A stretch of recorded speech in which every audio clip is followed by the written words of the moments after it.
buenas a todos y bienvenidos. Hoy tenemos un programa muy especial, muy especial. Y este programa no empieza hoy, este programa empezó hace ya unas cuantas semanas en Avilés. Como sabéis, tuvimos el segundo evento de Momentum en Avilés y una de las grandes ponencias que tuvimos fue de parte de Tatín, que vino a exponer la tesis Bullies del oil. También habló un poco del gas, pero especialmente del oil. Y allí saltó la sorpresa porque no solo tuvimos la suerte de tener a Tatín, pero también tuvimos la suerte de conocer a su padre, los que estuvimos allí.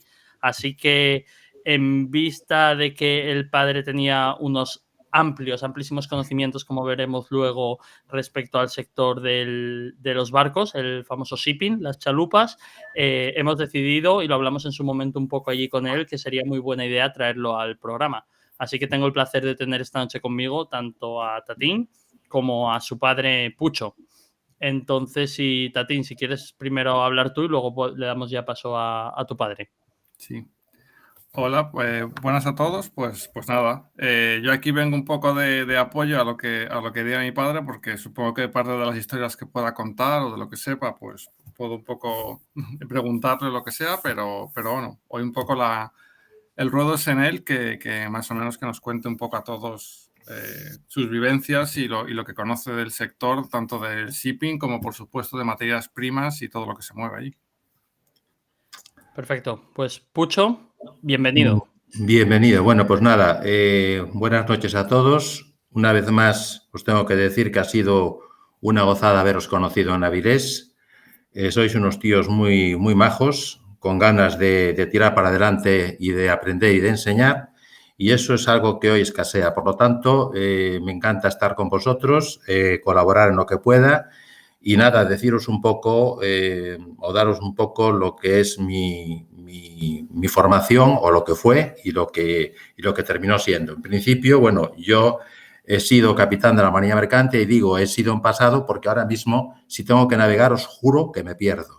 Me pierdo porque las técnicas han cambiado de tal manera que bueno, pues aunque yo empecé inaugurando la navegación por GPS y os tengo que decir que el primer barco en donde se probó el GPS fue en un barco que yo estaba, en un barco americano, y bueno, nos quedamos impresionados los marinos cuando comprobamos el error del ojo humano, qué grande era, cuando el GPS nos dijo lo burrísimos que éramos. Pero bueno, eso son anécdotas. ¿En qué año era eso aproximadamente? Eso fue en el año 76, 77 aproximadamente, que se instaló un GPS porque se probó en un barco para ver cómo funcionaba.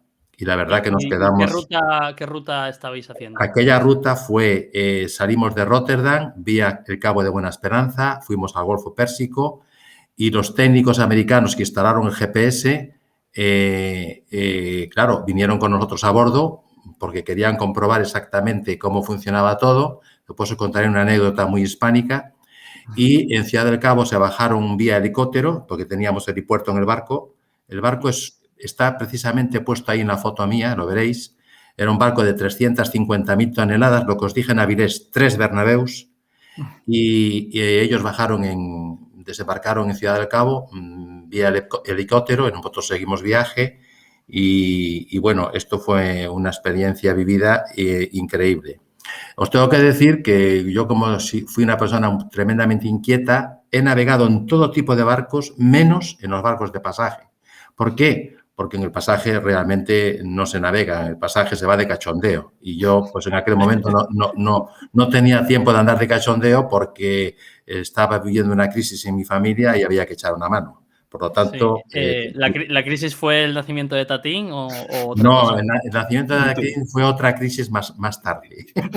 Creí que iba a decir más grande. Pero... No, más tarde conté de Tatá. Bueno, sí. Pues esto, lo que digo. Una pregunta, ¿de qué era el barco? Es decir, ¿qué es lo que transportabas? ¿Qué tipo de el barco era de crudo, el barco era de crudo. En ese momento ya había grandes inquietudes con estas manías que hay ahora del CO2 y del calentamiento global, que cada vez que se habla de eso yo no sé si derretirme o decir lo dejo, y ya teníamos un sistema de gas inerte que capturábamos el CO2 que salía por la chimenea para producir gas inerte. Esto se lo digo a los ecologistas porque ecologistas fuimos todos siempre y siempre hemos tenido en cuenta muchas cosas, pero el CO2 fue muy importante y es muy importante para muchas industrias, porque si lo capturas, con eso consigues otras cosas. Entonces, bueno, esto es un inciso que hago, pero nada más. Y una cosa a decir, que bueno, que hay mucha gente que es muy ecologista hasta que se da cuenta que le da el interruptor de la luz y la luz no enciende. Entonces Claro, ya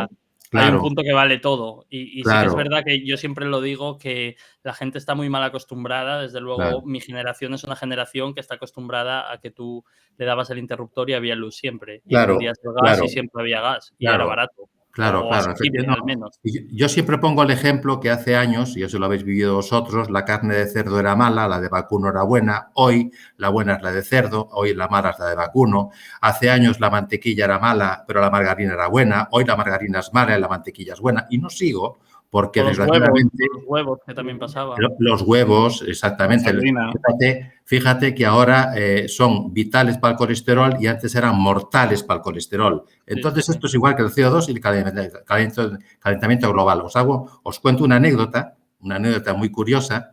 Este verano pasado, en la playa, yo estaba precisamente con Tatín en la orilla, y entonces en el mes de agosto, tú que eres de Avilés, eres asturiano, yo soy gallego, pues resulta que hay una descomposición natural de las algas en verano como consecuencia del calentamiento de las corrientes marinas y como que además que las algas como un vegetal más se crece, se pudre y flota y sale a la playa. Entonces llegan a la orilla, se llena la playa de algas y un niño le dijo a su padre: papá, ¿por qué hay tantas algas? Y el padre le contestó: hijo mío, por el calentamiento global. ¿Te puedes imaginar? Tatín y yo salimos de allí, pues eso, riendo. ¿Indignados o descojonados? Es la pregunta.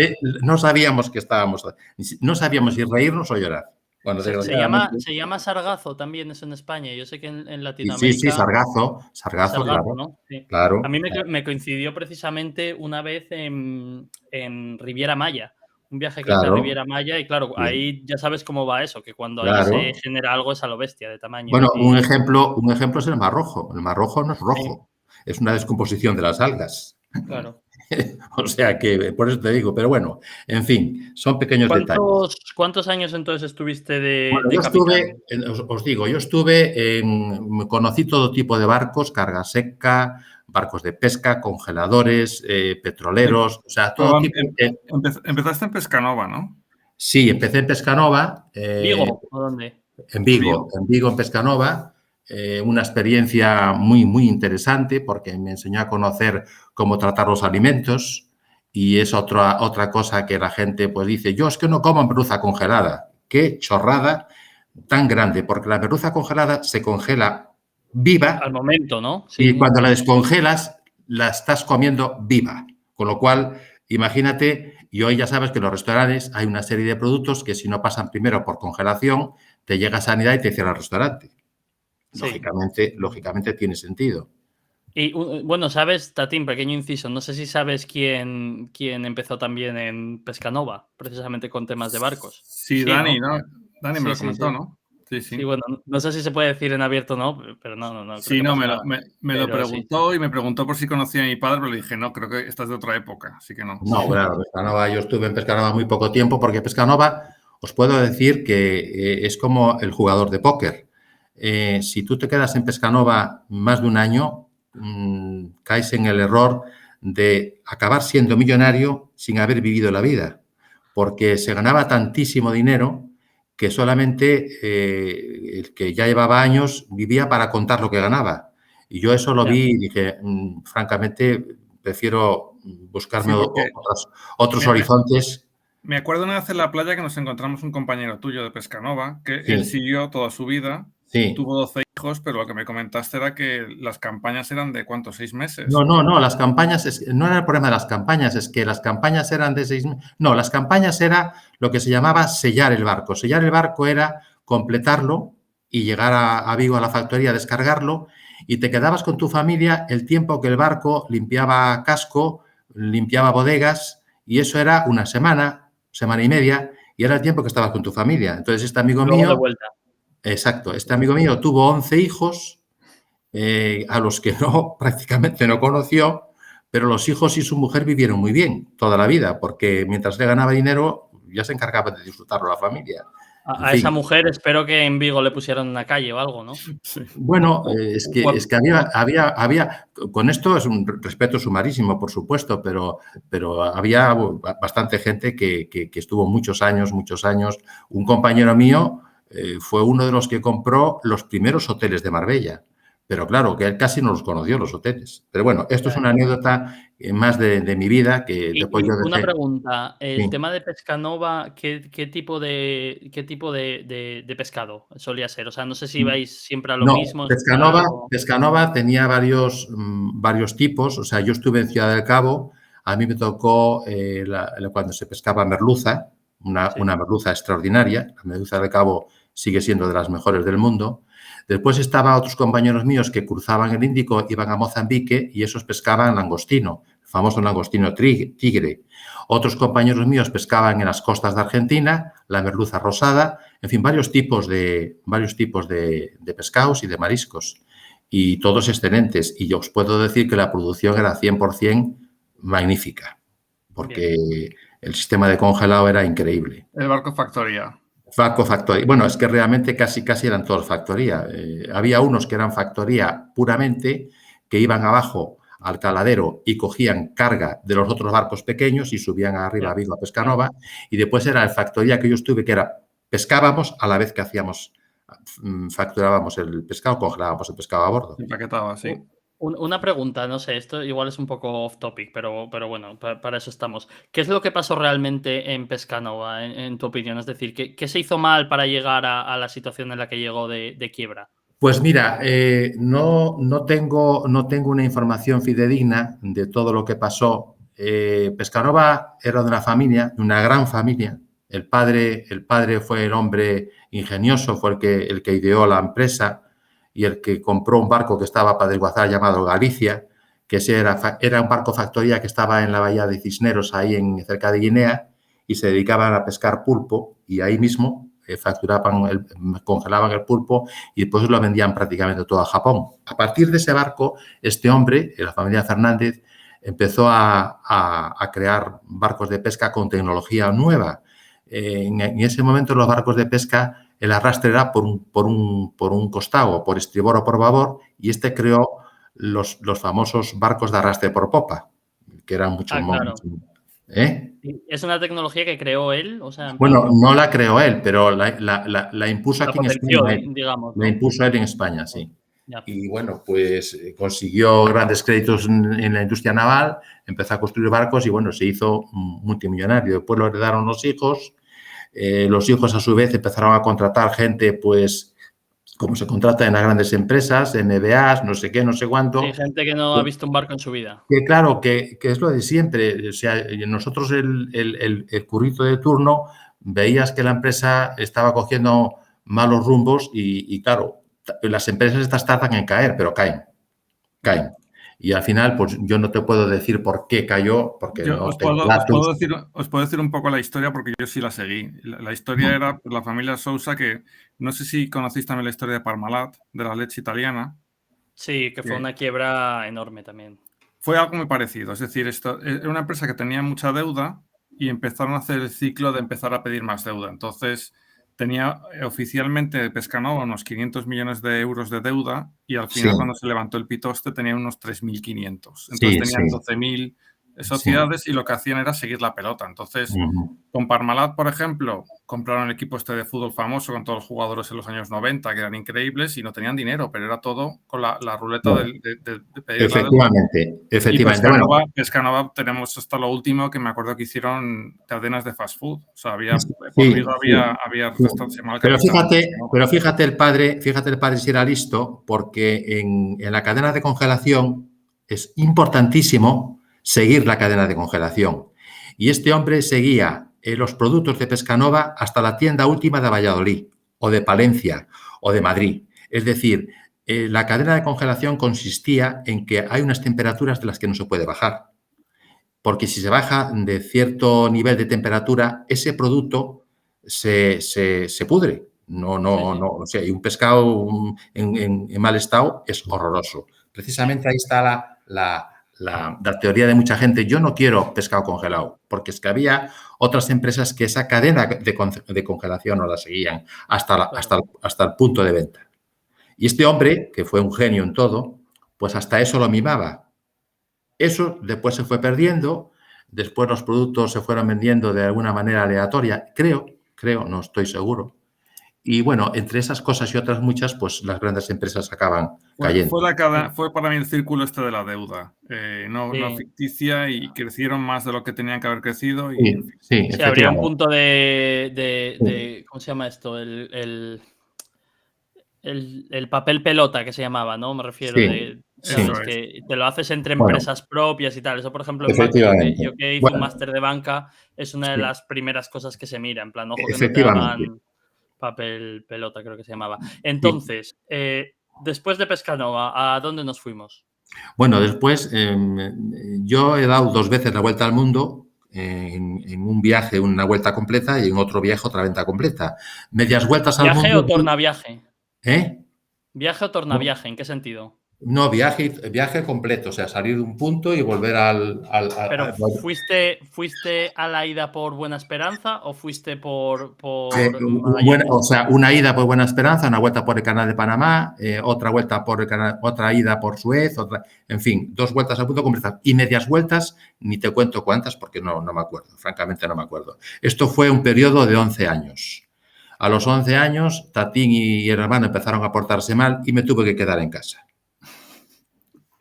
¿Fue un disgusto o no? Esos 11 años fueron en petroleros, y que yo recuerde, yo no sé, pero uno era en la ConocoPhillips, ¿no? Y estuviste sí. En la Conoco fue cuando lo dejé. En la Conoco fue cuando la dejé porque ahí estuve precisamente en un barco almacén, en una monoboya, que preguntáis en Avilés por las monoboyas.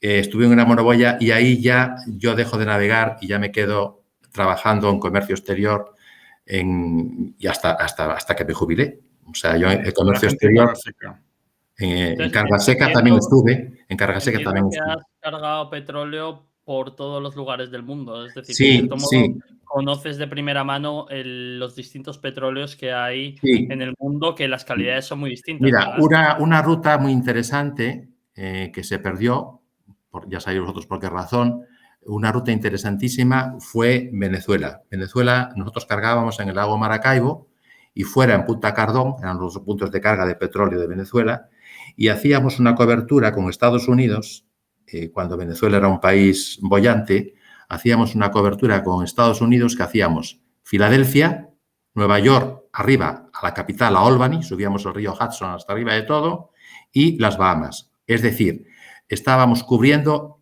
el puñetero triángulo de las Bermudas, tan hablado en meteorología. Sí. Entonces, eso era fabuloso porque lo hacíamos la cobertura con 3 barcos de 35.000 toneladas. Para poder navegar precisamente hasta Albany teníamos que ir con un barco corto. Claro. Y cubríamos Filadelfia, el Delaware, subíamos el Delaware, cubríamos, repito, Nueva York desde arriba, desde Albany, y después las Bahamas. Y vuelta otra vez a Maracaibo y vuelta otra vez a Punta Cardón. Eso era un contrato que tenía Estados Unidos con Venezuela que funcionaba de maravilla. Yo estaba en una compañía norteamericana que precisamente estaba en Wall Street y os puedo decir que yo ahí fui tremendamente feliz porque aprendí mucho, tecnológicamente hablando. Trabajar con los americanos es una gozada porque todo lo que sale moderno se prueba y nosotros todo lo que salía moderno se probaba con ellos. O sea, ellos enseguida sacaban el rate de esa máquina que comprabas y decía, pues ahora de esa máquina, en vez de una, queremos 10. Es un ejemplo, ¿no? ¿Cuál fue la historia de aquel que tenías en un barco que arreglaba, que hacía troqueles y hacía piezas dentro del barco? Bueno, este era un chico con esta compañía, la City Service Corporation. Este era un chico gallego que resulta que era un tornero maravilloso.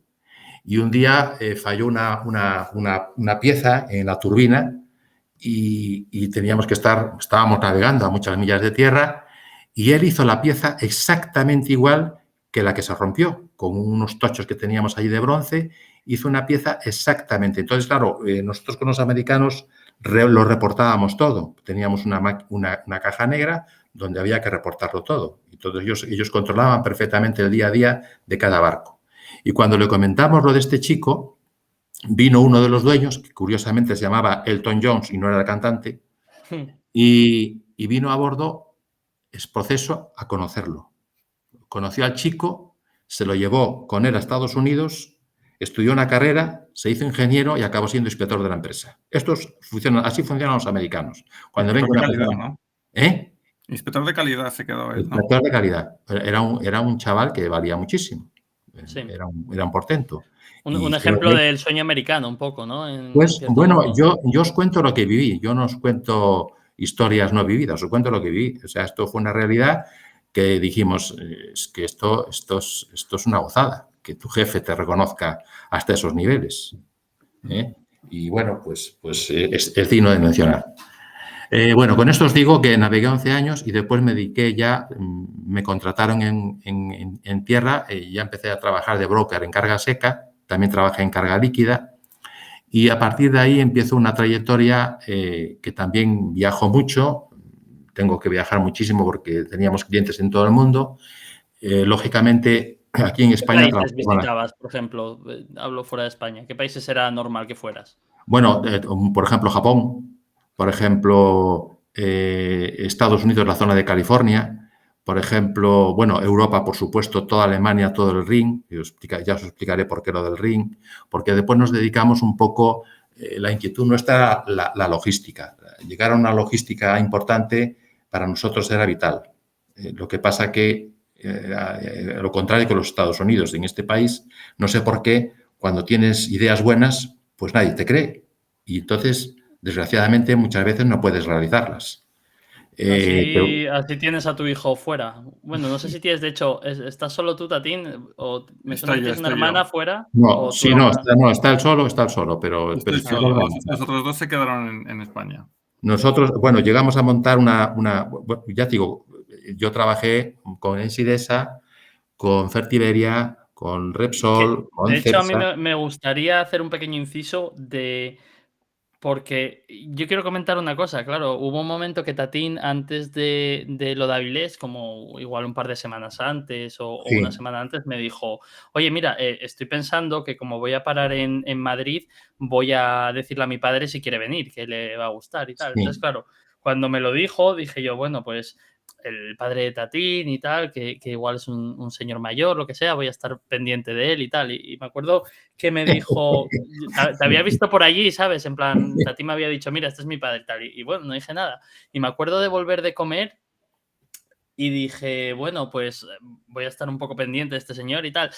Y te veo al fondo que subías por Galeana, ¿sabes? Justo delante del bar de mis padres, además. Sí. Y te veo con dos amigos y bueno, ibas de tal modo que yo decía, es que la calle es suya.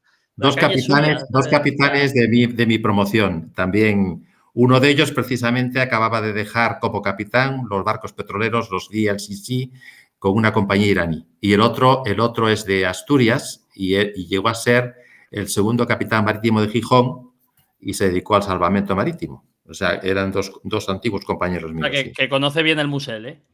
Perfectamente. Sí. Y también tú, Pablo, también por trabajar hasta en Avilés, claro. Claro, entonces lo que yo querría que nos contaras un poco es, claro, dentro de Avilés, obviamente, que quizás hay gente que no lo sabe, pero la mayoría de la gente supongo que sí, hay muchísima industria pesada de todo tipo. Entonces, ¿cuáles son tus vínculos con Avilés? ¿En qué tipo de empresas trabajaste y qué estuviste haciendo? Avilés, yo trabajé muchísimo el tema siderúrgico de Ensidesa. Sabes que Avilés usaba este puerto como siderúrgico y el puerto de Gijón es donde metía las materias primas, que también trabajaba con ellos, metía el carbón y el mineral de hierro para después hacer el hierro, el acero. Asturiana de Zinc por Avilés, por supuesto. Fertiberia por Avilés. Fertiberia, tú sabes que tenía o tiene la empresa de nitratos por Avilés y la de sulfatos por Huelva. Sí. Entonces, Fertiberia por Avilés. Avilés fue un puerto, no sé ahora, pero fue un puerto importantísimo de un gran tráfico a pesar de las limitaciones. ¿Cómo es la ría a nivel técnico? Vamos a ver, la ría, yo no recuerdo que hubiese habido algún accidente, no lo hubo. porque había muy buenos profesionales, pero buenísimos profesionales. Entonces, los barcos que entraban en Avilés eran barcos adecuados para el puerto de Avilés. 15.000, o sea, Handysize podían entrar perfectamente en Avilés. Pero ¿Pero era claro, un puerto peligroso? no, no, No lo no, sé, no, no, sinceramente. no, no, no, no, en absoluto, en absoluto. Aparte que casi si quieres era un puerto de abrigo. Tener en el norte, en la cordillera Cantábrica, puertos de abrigo como el de Avilés, me parece que Claro, eso. porque es la ría en el fondo, claro, es lo que Claro, dices, que no es como el claro, museo que es abierto en ese sentido. claro. O sea, Sí, sí, yo sí. creo que es de los pocos. Eso y Pasajes, pero Pasajes es más pequeño que Avilés para el tema de cargas. O sea, que Avilés en handysize y en tamaño más pequeños era un puerto, y es un puerto fabuloso. Sí, Y Un no sé puerto si te lo- cogió algo de Inespal también, de aluminio o no. Sí, yo de Que luego Inespal fue. también, sí, Claro, trabajé. Lo que pasa que yo Inespal lo trabajé mucho más desde San Ciprián. claro, el de San Ciprián. Ahora ni San Ciprián, ni Avilés, No, ni bueno, nada. es que todo se fue al garete porque es una pena, chico. Es una desgracia. Sí, Es una ya. desgracia. Y siempre se Tatín, va. no sé si hay una anécdota de Fertiberia que me dijo un poco Tatín por encima, una relación entre Fertiberia y Villarmir. Sí, bueno, vamos a ver. Yo he tenido la suerte de tratar directamente con todos los presidentes. Yo en casa de Villarmir estuve cenando, en casa de Feliciano Fuster, el presidente de Endesa, estuve también con él comiendo en varios restaurantes en Madrid. Te puedo decir que estas personas en el trato corto son personas humildes y muy tratables. Y además son cerebros, porque no llegan ahí Sí, de sí, cualquier sí. manera. Entonces, yo con Villarmir, en Huelva, volviendo a la logística, conseguimos hacer una logística que fue increíble. Era 100%, funcionaba al 100%, positiva al 100% y en todos los sentidos. ¿Qué pasaba? Pues que Fertiberia traía y sigue trayendo la materia prima son los fosfatos.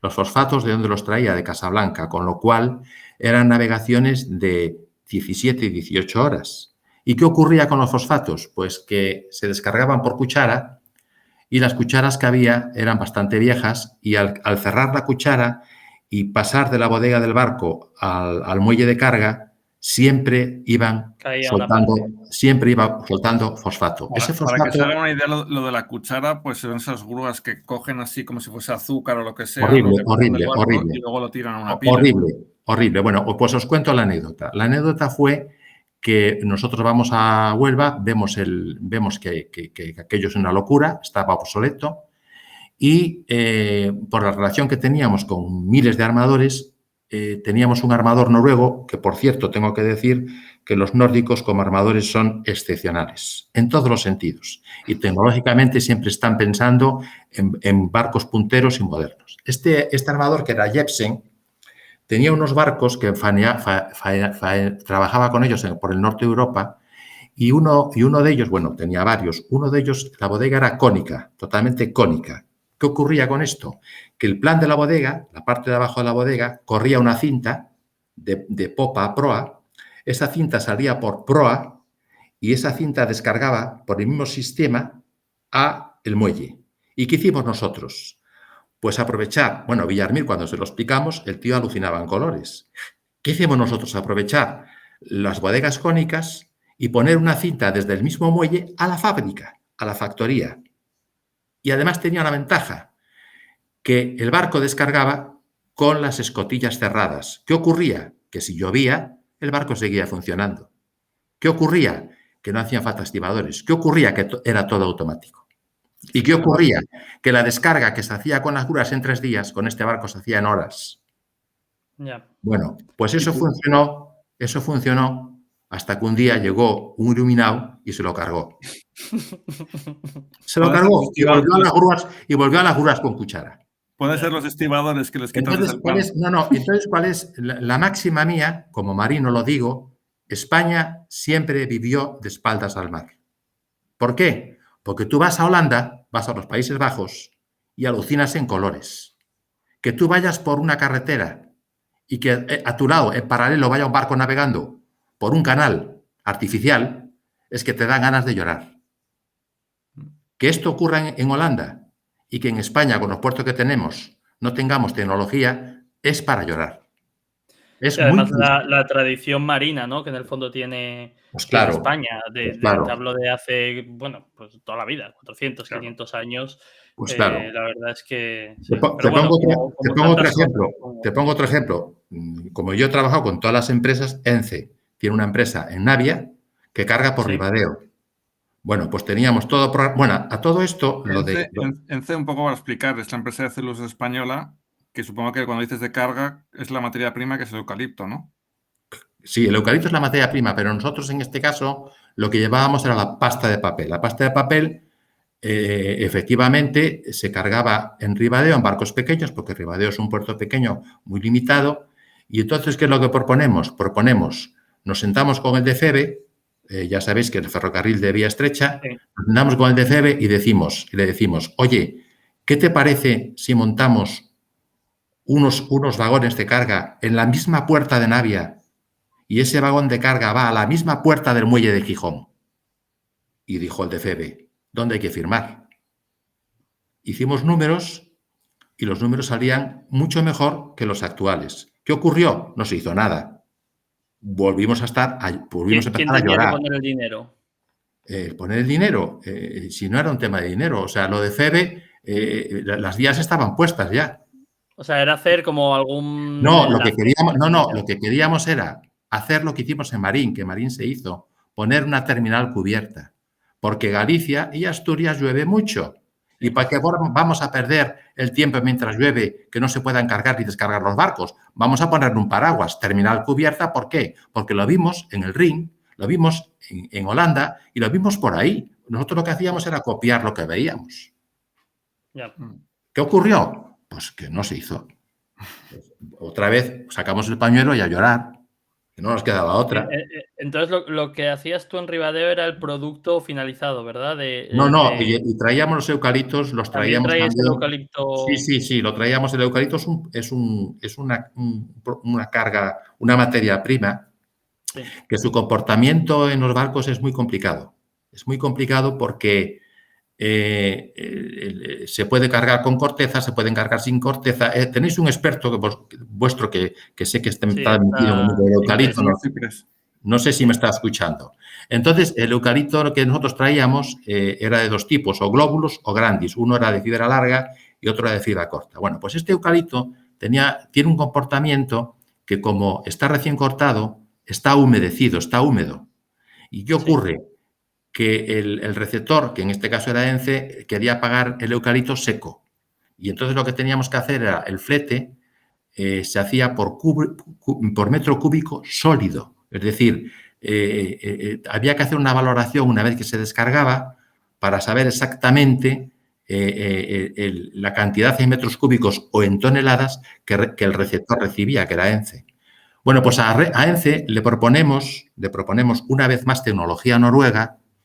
Los noruegos, que manejaban mucho eucalipto desde Brasil para Finlandia y todo por ahí, ellos tenían unos barcos que eran chipeadores, rompían el tronco del eucalipto, lo chipeaban y lo metían astillado en las bodegas y venía astillado al receptor. Le Claro, que eso les proponemos, daba igual porque en el fondo, como es para hacer, me refiero que no es para hacer un mueble, que al final si claro, es para no, hacer no, papel, la pasta da igual. eso es para hacer pasta. Bueno, pues, Claro. ¿qué ocurrió? Que no se trajo ningún barco de astillas a España. Otra vez sacamos el pañuelo y a llorar. Claro, y esto es así, ¿entiendes? Duro, la verdad es que bastante Bueno, duro. es que es así. Y ahora sí que está muy de moda, muy el tema del carbón. Tú estabas llevando carbón a Endesa, ¿no? Sí, carbón Endesa. Bueno, vamos a ver. Endesa, me comentó algo Tatín, Endesa tenía un patrimonio increíble. Endesa tuvo un presidente al que conocí también personalmente que se llamaba, digo que se llamaba porque desgraciadamente ha fallecido, se llamaba Feliciano Fuster. Este era un ingeniero industrial, doctor ingeniero industrial, y digo doctor ingeniero industrial porque era doctor ingeniero industrial, era de los de verdad. Era un hombre que pensaba. Una Era un eminencia hombre que realmente. pensaba. Sí. Entonces llega a Endesa y lógicamente contrata un equipo de gente increíble, muy profesional, y este hombre consigue comprar unas minas de carbón en Indonesia. un hito en la historia de España. Y el carbón, además, era un carbón extraordinario. ¿Y qué ocurría? ¿Era térmico o era metalúrgico el carbón? No, térmico, supongo, ¿no? térmico. Para Ensidesa era térmico. Sí. Para Endesa. Para Endesa. Para Endesa era térmico. Entonces, ese carbón se cargaba en Pulau Lau, en Marching, en Australia, pero las minas eran de ellos, eran de los de Endesa. Y además consiguió este hombre vender carbón a otras térmicas, como la holandesa, la que está en Utrecht, que ahora no me acuerdo cómo se llama. O sea, no solamente traía su propio carbón, sino que se lo vendía a otras térmicas. Bueno, ¿En qué año más o menos, para hacernos una idea, la gente que nos escucha, en qué año más o menos pudieron comprar esa? Te lo digo porque fue el año en que Felipe González gana por mayoría las elecciones en España, 1980. 1980, Vale, o sea, 81, hace 42 años deciden liarse la manta a la cabeza, entre comillas, ir a Indonesia y decir, vamos a comprar estas minas. Bueno, pues no solamente este hombre inventa eso, o sea, consigue eso, que para mí fue un hito. Ahí ya no sacamos el pañuelo, pero para florearlo. A celebrar, sí, como los toros. Y entonces el hombre decide que, bueno, no cabe duda que Indonesia está lejos, vamos a ver qué podemos inventar para traer los barcos a España y que no sea un sobrecoste. Pues efectivamente, este hombre consigue hacer unos contratos que yo hice con ellos, muchos, y consigue hacer unos contratos indexados. ¿Por qué indexados? Porque es que el mundo del carbón, como materia prima, era muy voluble, era muy variopinto. A veces el mercado bajaba, otras veces subía, y lo que no quería él es que se repercutiese en los fletes cuando el mercado se movía para arriba y para abajo. Entonces lo que decía era, pues si a mí el carbón se me indexa hacia arriba, se me indexa el flete también. Y si me baja, que se me indexe. Entonces, ¿qué ocurría con esto? Porque lo indexado era un 5% para arriba, un 5% para abajo. Entonces, si ocurría una hecatombe, siempre estaba cubierto. Y entonces se traían, esos carbones se traían en base a contratos. Contratos de 2 años, de 5 años, dependiendo. O sea, hacían un hedge, ¿no? Exacto. Sí, porque imagino que, claro, había un punto donde él no era, me refiero, Endesa lo que necesitaba era carbón al final para sus plantas, ¿no? Claro. Su negocio no era ganar con me sube el carbón un 10% o me baja No. un 10%. No. Su negocio era lo otro, era su carbón, ¿entiendes? Sí. Bueno, pues este Feliciano Fuster, pues para mí fue persona que conocí también personalmente, lo traté mucho, era un cerebrito y como cerebrito que era un tío muy humilde. Daba gusto estar con él. Bueno, ¿y qué más queréis que os cuente? Porque yo creo que ya... ¿Cuánto? Porque tú eso lo viviste. Luego vendieron todas esas minas, ¿verdad? Sí, lo vendieron. Y eso fue hace no mucho, nada. En el 2005. Sí, en el 2005, 2006, sí, vendieron, claro. Vamos. Un buen día las acciones de Endesa subieron y yo diciendo, claro, pero no dicen por qué, porque han vendido patrimonio. O sea, es que, vamos... y ahora lo gracioso es que ahora, claro, estoy pensando encima al precio al que estará el carbón, probablemente venderían las minas por un dinero que están pagando en 6 meses del carbón que traen, a su vez. Pues no quizás sé, de las mismas minas, probablemente. Sí, seguramente, no lo sé, pero en fin. Lo cual da mucho que pensar. Pues sí, bueno, yo prefiero no pensar, francamente. No, hay un punto de que uno se deprime. Bueno, pero otra cosa que veo que os preocupa mucho, Tatino vivió... Yo en casa, la verdad que contaba muchos asuntos, no salía de aquí, pero le sirvió para después de su vida profesional. Yo trabajé muchísimo con los rusos. Muchísimo, no os lo podéis imaginar. Tanto es así que el jefe de la flota soviética, cuando la Unión Soviética era tal, venía a casa a comer y a cenar, Tatino lo conoció y conocí mucho su mentalidad. Yo viví la época de Chernóbil, cuando ellos tuvieron el gran problema del grano, no podían consumir el grano y había que salir a buscar grano para evitar una hambruna. En ese momento, cómo reaccionaron los rusos fue espectacular, porque dijeron, lo primero es que la gente no pase hambre, y para que no pase hambre, este hombre contactó conmigo y con otras personas más, obviamente, y me dijo estas palabras, Pucho, quiero toda la flota española para mí. La necesito para traer grano a Rusia. Pero como os lo estoy contando, ¿eh? Y claro, yo le decía, oye, casualmente se llama Vladimir, no tiene nada que ver con el sinvergüenza ese que está por ahí. Y yo decía, Vladimir, toda la flota, toda, dice, toda. Le dije, Toda pero es sí, toda, toda es pero toda. es que hay barcos que no pueden llevar grano, porque para llevar grano, concretamente el trigo, tienes que tener unos volúmenes en las bodegas. Los volúmenes no pueden ser las bodegas paralelepípedas, tienen que ser más recogidas, porque el trigo, como sabéis, bueno, no sé si lo sabéis, os lo digo yo, el trigo pesa más que cubica, y lo que no puedes en los barcos es llevar un trigo con una parte descubierta, porque si hay una escora, el trigo se va para un lado y el barco se le hunde. Bueno, pues ¿qué hicieron los puñeteros? Bancadas de madera para achicar el volumen de las bodegas. Es decir, el barco cargaba al completo, si eran 6.000 toneladas, cargaba 6.000 toneladas de trigo, pero al meter la bancada de madera, el barco no tenía ningún peligro. ¿Y hacían las bancadas para un barco español, me refiero? ¿Las hacían ellos en Rusia las bancadas?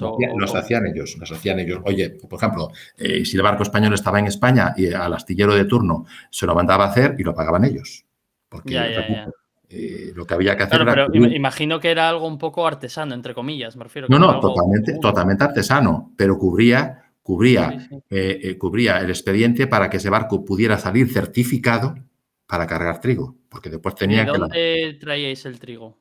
Bueno, menos de Estados Unidos, obviamente, como podéis imaginaros, porque eran rusos, de todo el mundo. Inglaterra, Francia, Argentina, Brasil, donde había trigo o cebada, que la cebada también la traían. La cebada, sin embargo, no tiene el mismo comportamiento que el trigo. La cebada se puede meter en un barco sin hacer bancadas, porque ya cubica 50 y tantos pies. Entonces, se traía de donde se podía traer. Y te repito, ellos en ese momento negociaban los barcos en base a time charter, no discutían un duro, porque había que cubrir las necesidades como fuese. Sí. Y esto es una anécdota curiosa porque en favor a ellos, me refiero, ¿no? Porque actuaron rápidamente, no lo esperaron. No discutían el time charter. Tú le decías, si el time charter costaba 4.000 euros día y tú le pedías 7.500, no lo discutían. Decían, cerrado, ok. Ya, y una pregunta, ¿te tocó ir allí a Moscú, a Rusia en general? Yo no fui, pero el compañero que tú viste subir conmigo en la calle de Avilés sí fue. Sí, Ese fue, el que tocó estuvo de segundo capitán de Gijón. Ese se fue a Moscú y nos contó cosas. No, la historia va porque Vladimir, que vivía en Madrid, que era de aquella, estamos hablando antes de la caída del muro de Berlín. Sí. Está la historia aquella que le quisieron robar un día de aquella, pues que te robaban la radio del coche. Sí, claro, muy de los 80, ¿no? Eso es. No, estábamos en un restaurante y le dijimos, este compañero mío y yo le dijimos, que es asturiano, es muy amigo mío, es mi gran amigo. Y le dijo, Vladimir, mira que te están robando el coche y no te preocupes. Y cuando los tíos intentan meter mano en el coche, salieron 2 gorilas y los corrieron a leches. O sea, el espionaje ruso funciona en todo el mundo. De aquella época, no, según me contaba, era cualquier oficial del gobierno ruso tenía 2 KGB detrás siguiéndole por protegerle. Yo lo llevé conmigo a Galicia y cada vez que pasábamos de provincia en provincia teníamos que ir a una comisaría de policía a dar el santo y seña. El control era el control y tenía que decir por dónde pasaba. Sí. ¿Pero darle el santo y seña a los rusos o a los españoles? No, en la comisaría se avisaba y la comisaría ya tenía órdenes de avisar a la oficina de Moscú que acabábamos de pasar por tal sitio, que después íbamos al otro. Están en Pontevedra, están en no sé Eso dónde, ¿no? es. Esto era para, en aquella época, en los 80, muchos equipos de baloncesto, de lo que sea, que se escapaban. Pues este era era un funcionario oficial y estaba vigilado para que no se escapase tampoco. Sí.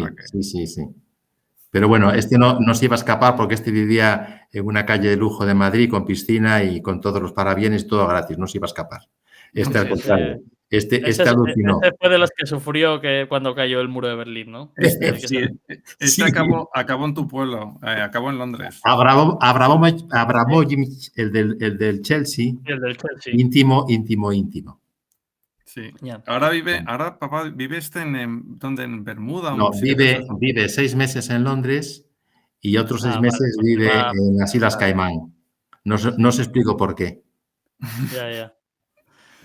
Ya, Sí. ya imagino. O sea, esto lo que nos decía Javier Blas, no sé si luego quieres comentar algo Sí, respecto sí, al sí, libro, sí, pero sí, la sí, cantidad de millonarios que se han hecho precisamente, ¿no? Como sí, con el sí, tema de ser agentes y de sí, ser sí, intermediarios y demás, ¿verdad?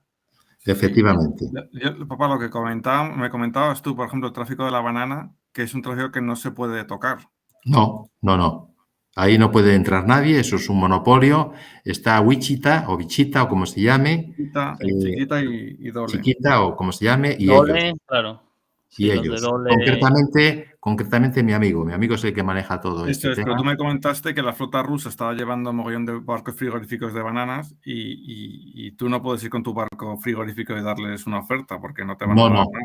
no, no, no. Eso es un monopolio y ahí mejor no me neallo. ¿Tú no Sí, sí, sabéis en plan, no sabéis los de Calabria cómo funcionan? Bueno, pues, Sí, pues el plátano es el plátano. el sí. plátano no se toca. ¿Eh? Ya. En plan, lo que sobran son materias primas y otras cosas, ¿no? Esto déjanoslo. No te Claro. metas, básicamente. Exacto, exacto. Bueno, yo Sí. quise traer precisamente eucalipto de Colombia, porque en aquel momento era un mercado que batía a Uruguay y a Argentina, y él me dijo, no te metas en Colombia a traer eucalipto, dedícate al eucalipto de Argentina y estate tranquilo. Y ya no lo toqué. Los mensajes son los mensajes. Sí, sí, hay que saber escuchar, ¿no? O sea, Claro, claro. es un O un sea punto que, de bueno. saber escuchar, sí. Pero, y claro, en el libro de Javier Blas, que por cierto es un libro de investigación increíble, Sí, maravilloso. y además es que lo clava, porque yo conocía a estos personajes y los traté. Al último fue a Hachuel, el de Transáfrica. Eran Sí. personajes, así, ahí sí que son nada que ver con los que hablé los que hablé de antes. Estos eran, había que tratarlo con mucho respeto. Ojo sin no levantar la voz, porque no se podía levantar la voz. Ya, y Era andar con 1000 ojos, supongo, ¿no? Sí, sí, sí, sí, sí. O De no sea, ofender aquí, no ofender los allá. negocios los que te dieran ellos y no pidieses más. Mejor dedicarte a lo del día a día. Mm. Interesante. La verdad es que yo que tuve la suerte de conocer a Javier Blas, bueno, obviamente tratamos antes de la entrevista, hablé con él un par de veces, tuvimos charlas y tal, y la verdad es que es un señor que ya no solo es el enorme conocimiento que tiene, pero me recuerda lo que dijiste al principio por el lado de la humildad.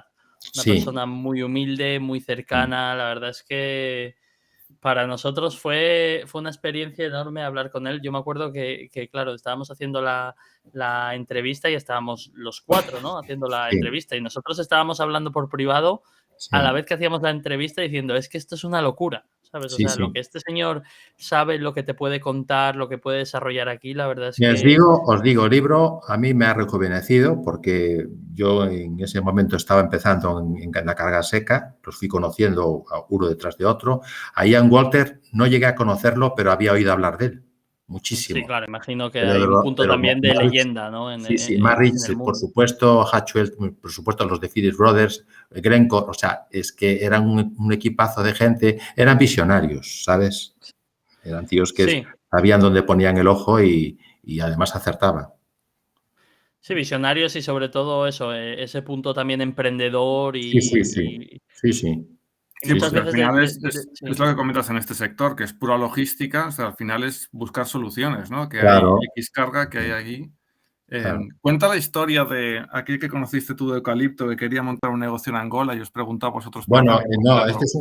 este es un caso curioso. Ese también estuvo aquí en casa, en mi casa. Este era la viva imagen de Indiana Jones, pero tal cual. Era un hombre muy buscador de vida y además buscaba los negocios en los sitios más peligrosos del mundo. Y era un hombre que debía medir 2 metros de ancho y otros 2 de alto. Era un animal.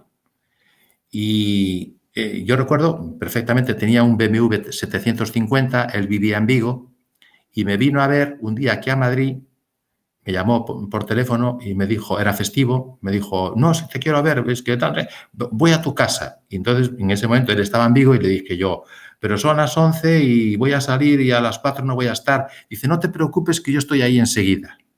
Y en el BMW 750 hizo un Madrid-Vigo, que son 600 kilómetros, lo hizo en 3 horas. Imaginaros los radares, la policía, yo no sé cómo puñetas hizo, pero él se presentó aquí en 3 horas. Bueno, pues este hombre se mete en un negocio de Angola y, claro, está buscando gente que le pudiese apoyar financieramente, porque el negocio que él quiere montar en Angola es exportación de eucalipto. Hay un eucalipto muy bueno para competir con Argentina y con Uruguay y con Brasil, y además el tráfico Angola, España y Finlandia y toda Europa, fabuloso.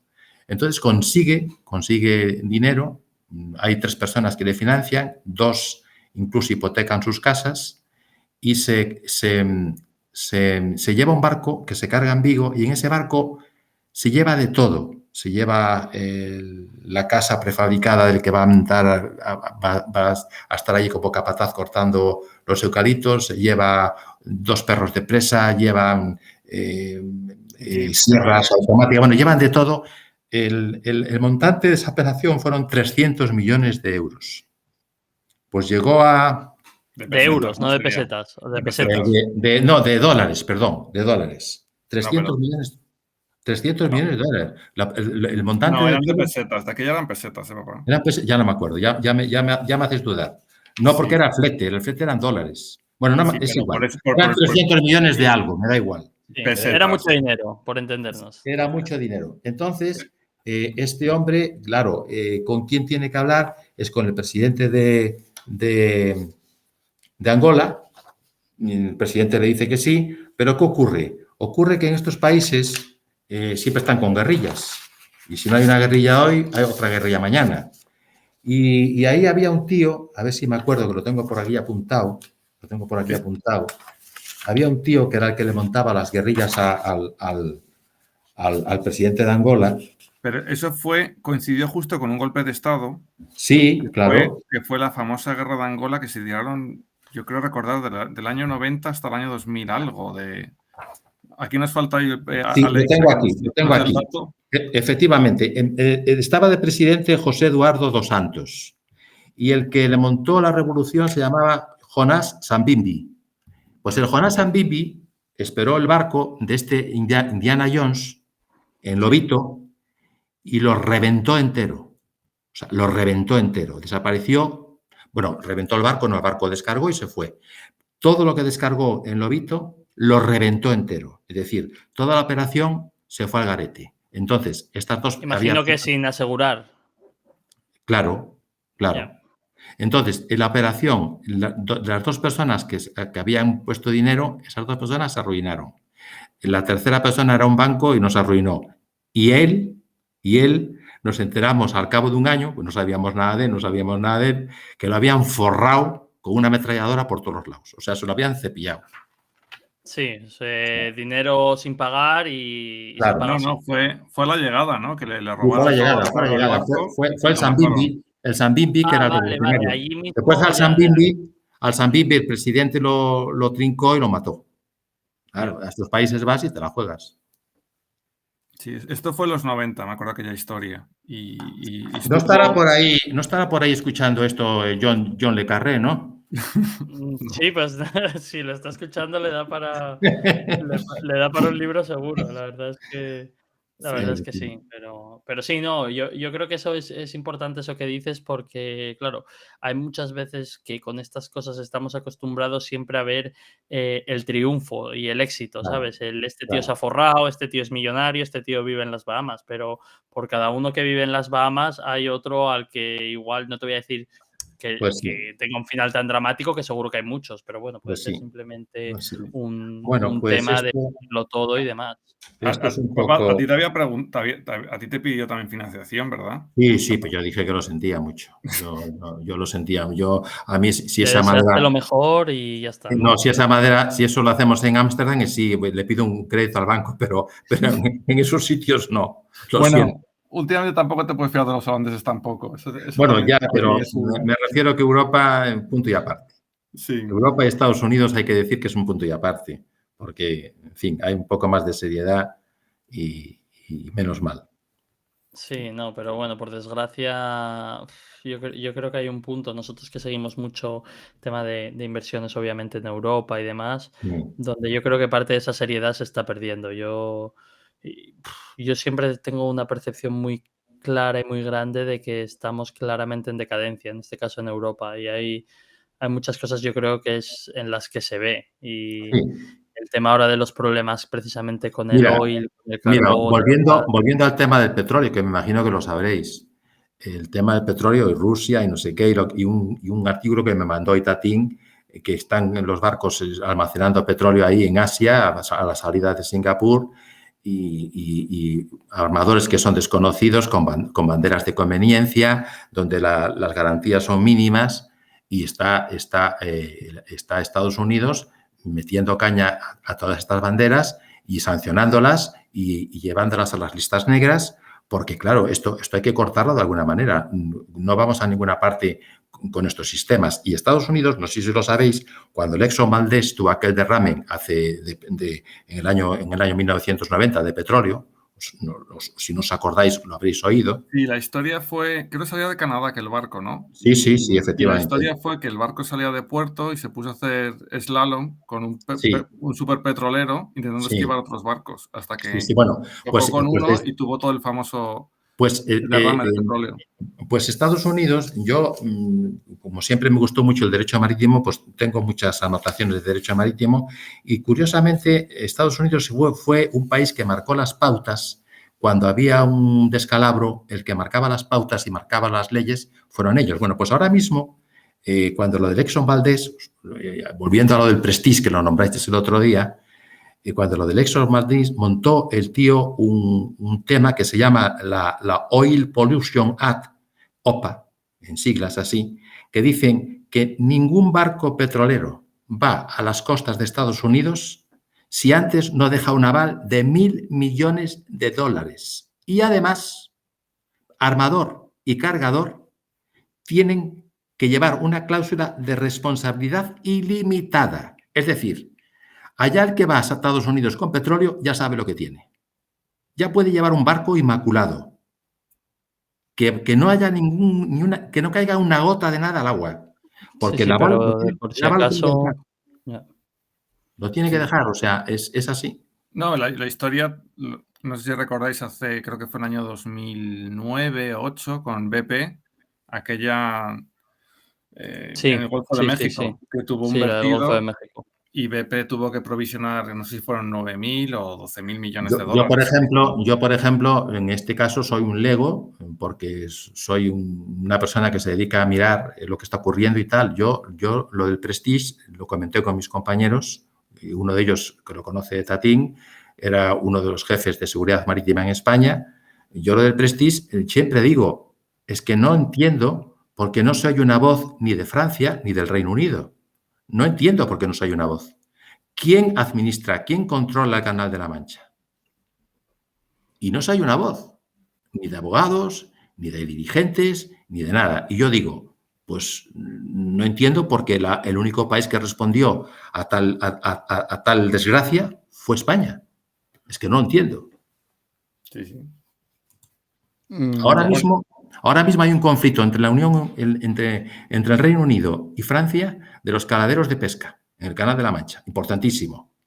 Importantísimo. Pero cuando fue el Prestige no se oyó absolutamente ningún comentario. Se fueron Y pasando el tengo, problema y de y hecho, tengo los España, datos, tengo los datos del Prestige paso a paso y hora a hora, cosa que ni la prensa, ni la televisión, ni nadie ha dicho nada. Yo tengo los pasos y las horas. Y os puedo decir que, Tati, no lo sabes, el único país que dio el informe negativo del Prestige y avisó a todo el mundo fue Dinamarca. ¿Por qué fue Dinamarca? Porque cogió un práctico en el Gran Belt, hay que coger barcos, sí, y el el Gran práctico, Bel está aquí en Dinamarca. y el Está barco, el, claro. el práctico cuando desembarcó dijo, ojo, ese barco no va en condiciones de navegabilidad. ¿Y quién recibió ese informe? Coño, digo yo, alguien del Canal de la Mancha, ¿no? Sí, pues si tiene que pasar por ahí, seguro. Y yo, en fin, no opino, pero hay cosas que no me cuadran. Y fue un práctico del Gran Bell.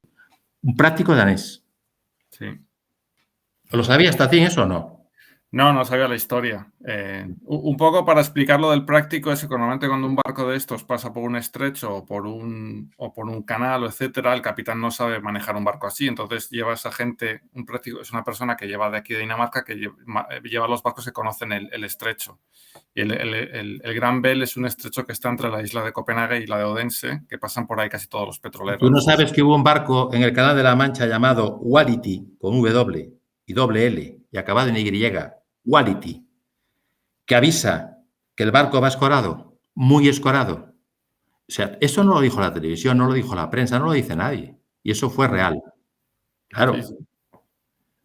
En fin, cosas que Pero ocurren de la vida. Oye, son las 10, tengo que darle de cenar a mi hija, que es muy Sí. pequeña, pequeñita. Es la mamá de Tatín. Sí. Y oye, un placer y nada más. Creo que no sé si los likes os van a subir o os van a bajar, pero yo he hecho Bueno, todo lo que pues, he podido para que tengáis fama. sí, además, mira, gracias por decirme eso, eres realmente un profesional, porque yo ya me olvidaba. Una de las cosas que te enseñan con esto es que hay que pedir que la gente se suscriba a nuestro canal y que nos dé un like y ponga también Claro. comentarios si quiere. Así que gracias por recordármelo No, porque me iba a ir sin pero ¿sabes lo hacerlo. que pasa? Te voy a decir Capi, porque no sé cómo te llamas. Capi. Bueno, pues Capi, ¿sabes lo que pasa? Que en general, yo, por ejemplo, lo del COVID, ¿os habéis dado cuenta que al final de virus sabía todo el mundo? Yo sigo sin saber nada de virus. Sí, Yo no puedo sí, opinar. O sí, sea, que total. opine un médico, sí, pero yo no soy quien para opinar. Pero en estas cosas, pues da la casualidad que tengo una información que no tiene nadie. ¿Por qué? Porque estoy conectado con mucha gente.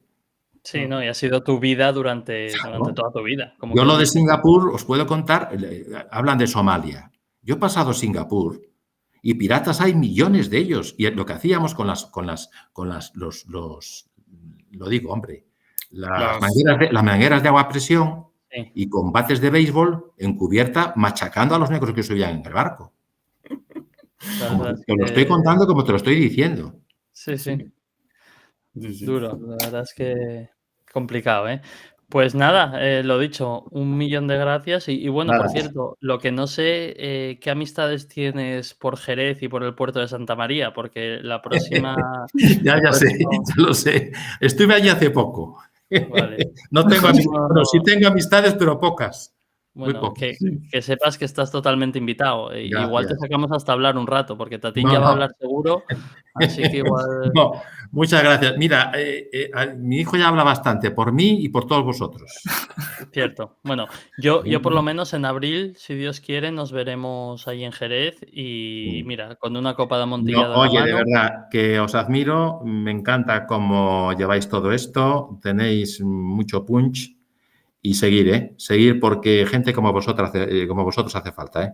De Sí, verdad. yo siempre digo, y lo digo muy en serio, hay gente que se lo toma a broma, pero solo estamos empezando, No, de verdad. pero no. Yo quitando esa inversión de vuestro amigo del pis y la caca de Estados Unidos para conseguir gas, que eso ya me lo había dicho un tío gallego hace muchos años, Sí, que me hizo gracia. Me dice, sea, anda que no hay que cagar y mear para conseguir ese gas. Pero bueno, oye, caguemos, ¿por qué no? pero mientras caguen otros, piénsalo así. Eso sí es verdad. Bueno, pues nada, muchas gracias y Oye, muchas gracias, Tatín, un abrazo para todos, ¿eh? por chao. organizarlo. Hasta luego. Adiós. Saludo. Gracias. Hasta luego.